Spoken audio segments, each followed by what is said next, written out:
നമസ്കാരം. IPLന്റെ ആദ്യ സീസൺ മുതൽ ഏറ്റവും കൂടുതൽ ആരാധകരുള്ള അല്ലെങ്കിൽ ഏറ്റവും കൂടുതൽ സക്സസ്ഫുൾ ആയിട്ടുള്ള ഫ്രാഞ്ചൈസിയാണ് ചെന്നൈ സൂപ്പർ കിങ്സ്. ഐക്കൺ താരമായി ധോണി എത്തിയതോടുകൂടിയാണ് ടീം വളരെയധികം പോപ്പുലർ ആവുന്നത്.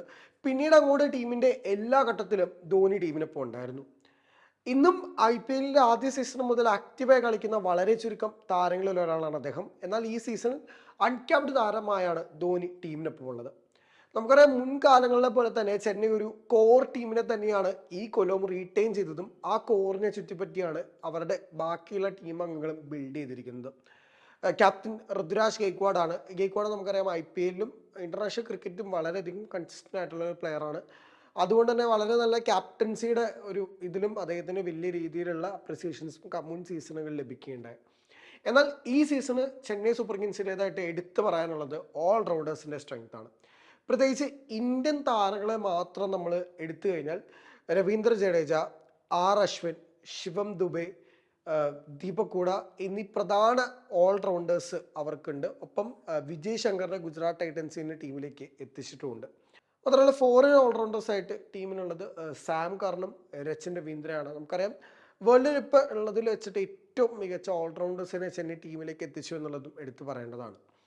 ബോളിംഗ് യൂണിറ്റിലേക്ക് വന്നാൽ ലെഫ്റ്റ് ആമേഴ്സിൽ ഒരുപാട് ഇൻവെസ്റ്റ് ചെയ്തിട്ടുണ്ട്. മാത്രമല്ല ലെഫ്റ്റ് ആം സ്പിന്നറെ വലിയൊരു തുകയ്ക്ക് നൂർ അഹമ്മദിനെ ചെന്നൈ എത്തിക്കുകയുണ്ടായിരുന്നു.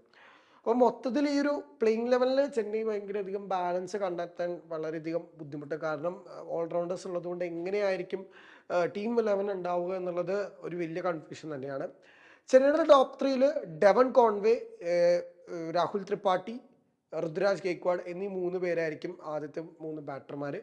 നാലാമനായിട്ട് രച്ചിൻ രവീന്ദ്രയായിരിക്കും ടീമിനൊപ്പം ഉണ്ടാവുക. പിന്നീട് ധോണി, ജഡേജ, ശിവം ദുബെ ആ ഒരു ലൈനപ്പിലായിരിക്കും പോവുക. എന്നാൽ ബോളിംഗ് യൂണിറ്റിലേക്ക് വന്നു കഴിഞ്ഞാൽ അശ്വിനും ജഡേജയും തന്നെയായിരിക്കും സ്പിൻ ബോളേഴ്സായിട്ട് ടീമിൽ ഉണ്ടാകുക. അവിടുത്തെ എക്സ് ഫാക്ടറായിട്ട് ഉണ്ടാവുക നൂർ അഹമ്മദ് ആയിരിക്കും.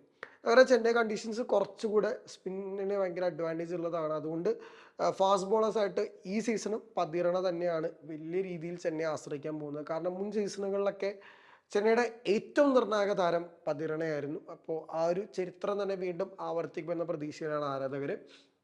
മാത്രമല്ല, മുകേഷ് ചൗധരിക്കും ഖലീൽ അഹമ്മദിനും അവരുടെ കരിയറിലെ തന്നെ ഏറ്റവും നിർണായക സീസണാണ് വരാൻ പോകുന്നത്.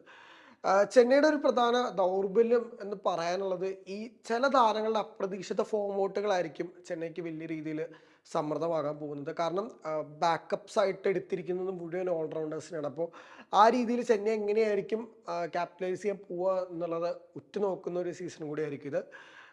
MS ധോണിയുടെ അവസാന IPL സീസൺ ആയിരിക്കുമോ എന്നുള്ള ചോദ്യം വളരെയധികം റെലവൻ്റ് ആണ്. ചെന്നൈ ആരാധകർ വളരെയധികം വെയിറ്റ് ചെയ്യണം. കാരണം മുൻ സീസണുകളൊക്കെ ഇപ്പോൾ ധോണിക്ക് മുമ്പുള്ള താരങ്ങൾ ഔട്ടാവാൻ വേണ്ടി ആരാധകർ ആർപ്പ് വിളിക്കുന്നത് നമ്മൾ കേട്ടിട്ടുണ്ട്. അത്തരം കാര്യങ്ങളൊന്നും സംഭവിക്കാതിരുന്നു കഴിഞ്ഞാൽ ഒരു extraordinary season Chennai super കിങ്സിന് ഉണ്ടാവാനുള്ള എല്ലാ സാധ്യതകളുമുണ്ട്. ചെന്നൈയുടെ പ്ലേ ഓഫ് സാധ്യതകൾ കമൻ്റായിട്ട് അറിയിക്കാം. നന്ദി, നമസ്കാരം.